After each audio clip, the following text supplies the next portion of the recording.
को लगता है कि वो बच जाएंगे तो गलत है। They are not going to be excused and they are not going to be saved. National Herald का केस है, ये ओपन एंड शट केस है जिसमें मां बेटे ने लूट मचाई है और आपको इसमें छोड़ा नहीं जाएगा।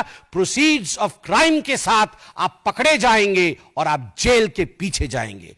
Those who are out on bail of 50,000 rupees, if they feel that they can destroy the image of this great democracy by speaking outside of this country, then they are totally on the wrong side of the line. Rahul Gandhi is the agent of George Soros. George Soros के चंदे पर राहुल गांधी का धंधा चलता है। आज सुबह से जब हम मीडिया देख रहे हैं, अखबार पढ़ रहे हैं और टीवी देख रहे हैं, तो मुख्यतः दो समाचार, दो खबरें सुर्खियों पर हैं। पहला खबर है, राहुल गांधी विदेशी भूमि में जाकर वही करते हैं जो वो कई दशकों से करते आ रहे हैं, भारत की बेइज्जती और भारत का अपमान। अमेरिका में राहुल गांधी ने भारत का अपमान किया है। ये कोई नई बात नहीं है, पहली बात नहीं है, ये एक सुर्खी है आज की। इस पर हम विस्तार से बात करेंगे। और दूसरी बड़ी खबर है कि आज से कांग्रेस के तमाम बड़े नेता चोर मचाए शोर, ये देश के भिन्न भिन्न भागों में जाकर आज से प्रेस कॉन्फ्रेंस करेंगे मां बेटे को बचाने के लिए। जो ईडी ने सोनिया जी और राहुल जी को नामांकित किया है, बाय नेम मेंशन किया है अपने चार्जशीट में, उन दोनों के खिलाफ जो कार्यवाही हो रही है कोर्ट में, अभी सुनवाई है 25 तारीख को, और आगे जो कार्यवाही होने की संभावनाएं हैं, दोनों जेल जा सकते हैं और जाना भी चाहिए। जब देश को लूटा है तो जेल जाएंगे ही। वैसे में पूरे देश में एक माहौल बनाने का, एक अशांत माहौल बनाने का प्रयास कांग्रेस पार्टी करेगी। आज इन दोनों विषयों पर विस्तार से बात करेंगे। राहुल गांधी ने अमेरिका में किस प्रकार से भारत और इलेक्शन कमीशन को बदनाम करने की कोशिश की, मैं उस विषय पर आऊं, मगर उससे पहले मैं राहुल गांधी जी को एक बात स्पष्ट रूप से कहना चाहता हूं और देशवासियों को भी कहना चाहता हूं कि जो व्यक्ति और इनकी माताश्री 50,000 के मुचलके पर बेल पर बाहर हो, वो जाकर विदेश की धरती पर हिंदुस्तान को अपमानित करे और उन्हें लगता हो कि लोग उस पर विश्वास करेंगे, तो वो उनका भ्रम है। Those who are out on bail of 50,000 rupees, if they feel that they can destroy the image of this great democracy by speaking outside of this country, then they are totally on the wrong side of the line. आप सभी जानते हैं कि 2018 में जब मां बेटे को नेशनल हेराल्ड की केस में बेल मिला था, 50,000 रुपए की श्योरिटी पर दोनों को बेल मिला था। और जब यह बेल मिला था, उस समय एक जश्न भ्रष्टाचार बैंड बाजा के साथ मां बेटे बेल पाकर कोर्ट से अपने ऑफिस तक गए थे। तो उस समय भी हमने कहा था, this is nothing but celebration of corruption, यह भ्रष्टाचार का जश्न है। और आज भी ब्लेटेंट जश्न मनाने की कोशिश कांग्रेस पार्टी कर रही है। मैं एजेएल के पूरे डिटेल में नहीं जाने वाला हूं, क्योंकि एजेएल और नेशनल हेराल्ड के केस को आप जानते हैं। हम लगभग अनेकों वर्षों से इसको लोकतांत्रिक तरीके से जनता के सामने रख रहे हैं कि किस प्रकार से मां और बेटे सोनिया गांधी और राहुल गांधी जी ने यंग इंडिया नामक एक कंपनी बनाई, जिसके कि 76% के दोनों स्टेक होल्डर थे। और 76% के स्टेक होल्डर होने के बाद नकली कंपनी से लोन लेकर 1 करोड़ का, डोटेक्स इंडिया से लोन लेकर मात्र 50 लाख रुपए दिया एजेएल को, जो कि होल्डिंग कंपनी है नेशनल हेराल्ड की, और 50,000 के एवज में 5,000 करोड़ की जो प्रॉपर्टी है एजेएल की, पूरे देश भर में उसका मालिकाना हक अपने पास ले लिया। शांति भूषण, मार्कंडेय, काटजू जैसे शेयर होल्डर को इससे दूर रखा गया, उन्होंने भी आपत्ति की थी। मगर विषय यह नहीं है जो कांग्रेस के खड़गे जी कह रहे हैं, चिदंबरम जी आज कहने वाले हैं और कह भी रहे हैं कि ना कोई संपत्ति बेची गई, ना कोई संपत्ति वहां से हिला। तो कोई गड़बड़ी हुई कैसे? गड़बड़ी यूं हुई कि ईडी की चार्जशीट चिदंबरम साहब पढ़े होंगे, वो पढ़ते तो हैं, मगर उन्होंने वो पोर्शन डिलीट कर दिया है। ईडी ने बहुत स्पष्ट रूप से कहा है कि ये जो प्रॉपर्टी है एजेएल की, चाहे वो बहादुर शाह जफर मार्ग पर हेराल्ड बिल्डिंग हो, चाहे वो लखनऊ में उनकी प्राइम लोकेशन पे प्रॉपर्टी हो, चाहे वो भोपाल में उनकी प्रॉपर्टी हो, कल माननीय अध्यक्ष जी हमारे आदरणीय जेपी नड्डा जी ने बहुत ही ल्यूसिड एंड सुंदर तरीके से हिमाचल प्रदेश में किस प्रकार से धांधलेबाजी चल रही है नेशनल हेराल्ड की, उस विषय को हिमाचल प्रदेश की भूमि पर ही रखा, चाहे हिमाचल प्रदेश की प्रॉपर्टी हो, इन सब प्रॉपर्टी, वो प्रॉपर्टी तो वही है, मगर ये प्रॉपर्टी को जरिया बना करके, इस प्रॉपर्टी को औजार बना करके प्रोसीड्स ऑफ क्राइम जनरेट किया जा रहा था। अब नेशनल हेराल्ड तो 2008 में छपना बंद हो गया, तो ये प्रोसीड्स ऑफ क्राइम कैसे बना, वहां से उगाई कैसे हुई? आप देखिए, एक बिल्डिंग है बहादुर शाह जफर रोड में और एक अखबार वहां पहले छपती थी, तो इन्होंने क्या किया, बोगस एडवर्टाइजमेंट, हम नेशनल हेराल्ड में एडवर्टाइजमेंट देंगे और उस एवज में 38 करोड़ रुपया जो है ये मां बेटे ने ले लिया। 38 करोड़ रुपए मां बेटे ने लिया है बोगस एडवर्टाइजमेंट के लिए। क्या एडवर्टाइजमेंट? ना हम नेशनल हेराल्ड में एडवर्टाइजमेंट देंगे। जब लिस्ट देखा ईडी ने तो किसका एडवर्टाइजमेंट है?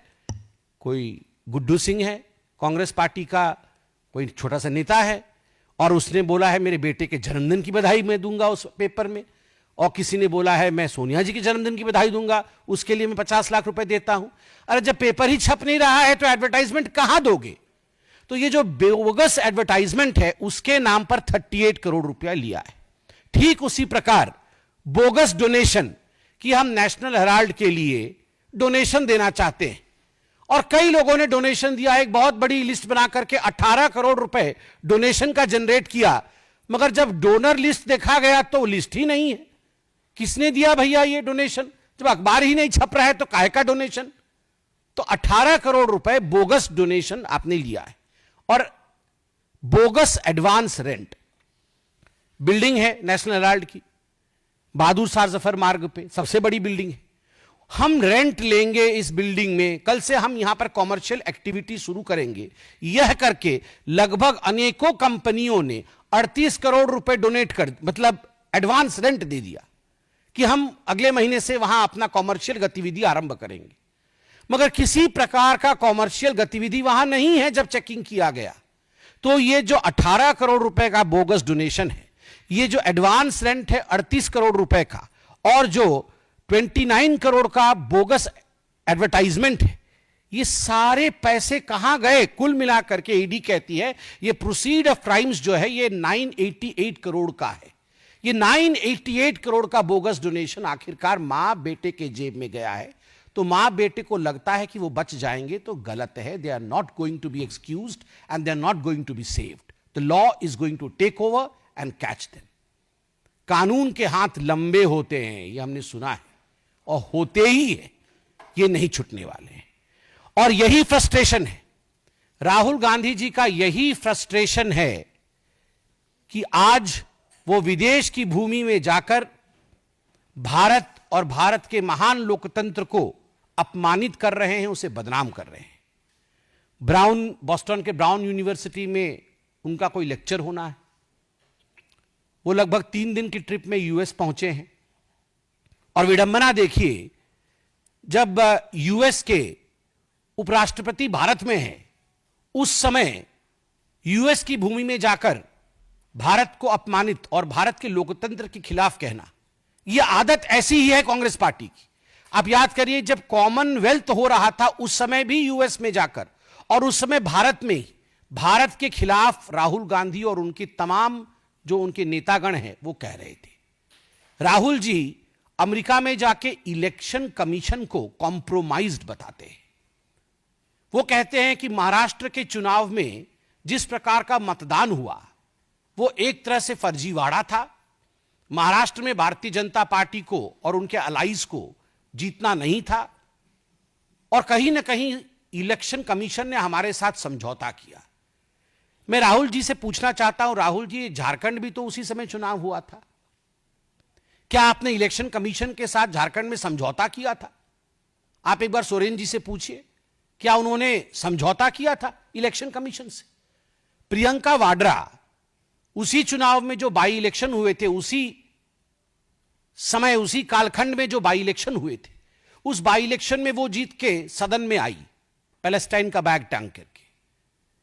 आप बताइए, क्या प्रियंका वाड्रा ने रॉबर्ट वाड्रा की मध्यस्थता से इलेक्शन कमीशन के साथ कोई कॉम्प्रोमाइज किया तभी उसकी जीत हुई, या वो अपने मेहनत पर जीत कर आई?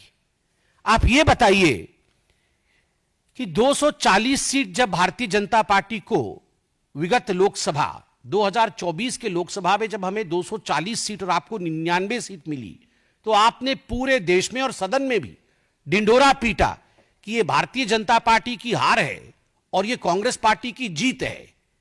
तो was the election commission compromise then? आपने ये जो जश्न मनाया था, क्या हम कॉम्प्रोमाइज थे? और ठीक उसी प्रकार महाराष्ट्र में लोकसभा में हमें 9 सीटें मिली और आपके गठबंधन को हमसे अधिक मिली थी। तो was the election commission compromise then by you?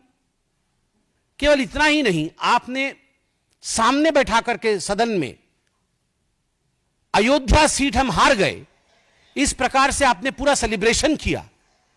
क्या इसके पीछे आपका किसी प्रकार का कॉम्प्रोमाइज था इलेक्शन कमीशन के साथ? किस प्रकार से यह संभव हुआ? क्योंकि भारत में आज फ्री एंड फेयर इलेक्शन होता है, भारत में आज सजीव लोकतंत्र है, इसी कारण यह संभव हुआ। विदेश की भूमि में जाकर भारत पर इस प्रकार हमले करने वाला राहुल गांधी याद रखे कि वो 50,000 की बेल पर बाहर है, वो गुनहगार है, वो भ्रष्ट है, उसने चोरी की है, डकैती की है। नेशनल हेराल्ड का केस चोरी का केस नहीं है, डकैती का केस है। 5,000 करोड़ की प्रॉपर्टी का मात्र 50 लाख रुपए देकर और 440 करोड़ रुपए का इनकम टैक्स गबन करके उसे चोरी और भ्रष्टाचारी नहीं कहते हैं, वो डकैती होती है। मां बेटे ने डकैती की है और डकैती करने के बाद इनकी इतनी हिम्मत है कि विदेश की भूमि में जाकर आप हिंदुस्तान के लोकतंत्र के ऊपर उंगली उठाते हैं। राहुल गांधी, आपसे नहीं हो पाएगा हिंदुस्तान में राजनीति, तो जाकर के किसी और देश से चुनाव लड़िए, मगर जिस थाली में खाते हैं अगर उस थाली में आप छेद करेंगे तो आप देशद्रोही कहलाएंगे। You are a traitor. Rahul Gandhi traitor हैं, केवल इसलिए नहीं क्योंकि विदेश की भूमि में जाकर देश की संस्थाओं का अपमान करते हैं और देश के लोकतंत्र को हीन बताते हैं। वो इसलिए भी ट्रेटर हैं क्योंकि देश की संपत्ति का करोड़ों करोड़ रुपए नेशनल हेराल्ड के माध्यम से उन्होंने गबन किया है और केवल अपने सहूलियत के लिए, अपने आराम के लिए गबन किया है। और याद रखिए राहुल गांधी, आप और आपकी माताश्री बचने वाली नहीं है। ईडी के गुस्से को ईसी पर निकाल रहे हो, एनफोर्समेंट डायरेक्टरेट के गुस्से को आप इलेक्शन कमीशन पर निकाल रहे हो। इससे कुछ नहीं होगा। 2 दिन आप पन्नों पे छपोगे, अखबारों में आओगे, मगर ईडी आपको छोड़ेगी नहीं, क्योंकि तथ्य के आधार पर एजेंसीज काम करते हैं और तथ्य ओपन एंड शट केस का है। यह जो नेशनल हेराल्ड का केस है, यह ओपन एंड शट केस है जिसमें मां बेटे ने लूट मचाई है और आपको इसमें छोड़ा नहीं जाएगा। प्रोसीड्स ऑफ क्राइम के साथ आप पकड़े जाएंगे और आप जेल के पीछे जाएंगे। डॉक्टर साहब, अभी हाल में अमेरिका के एक अधिकारी ने भी ईवीएम पर सवाल खड़ा किया था और राहुल गांधी अमेरिका जाकर चुनाव आयोग पर सवाल खड़ा कर रहे हैं। इसको आप कहीं से कनेक्ट भी कर रहे हैं क्या? देखिए, राहुल गांधी जॉर्ज सोरोस के एजेंट हैं। Rahul Gandhi is the agent of George Soros.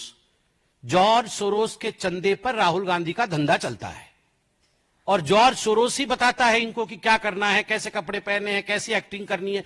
ये देखिए, ये सारे के सारे आप समझ लीजिए एक बात क्लियरली, ये जॉर्ज सोरोस इनका ट्यूशन मास्टर है और ये देश में हिंदुस्तान के लोकतंत्र को कैसे बदनाम किया जाए, कैसे हमारी इकोनॉमी ध्वस्त हो जाए, हमारा मार्केट कैसे गिर जाए, इसने जॉर्ज सोरोस ने, बहुत मेरे मुंह से चोरोस निकल रहा था, जॉर्ज सोरोस ने वो चिन्हित किया है 5-6 लोगों को कि ये राहुल गांधी एक कॉम्प्रोमाइज हो सकता है, ये देशद्रोह कर सकता है। ये अरविंद केजरीवाल, इसको बोलो ये एक्सेल शर्ट पहनेगा, डबल एक्सेल शर्ट पहनेगा, रेनॉल्ड पेन लगाएगा और स्लीपर पहन के राष्ट्रपति के घर जाएगा, बाद में अच्छे से नाचेंगे, बाद में सब कुछ चलेगा, मगर पहले ऐसे सब एक्टिंग करनी है।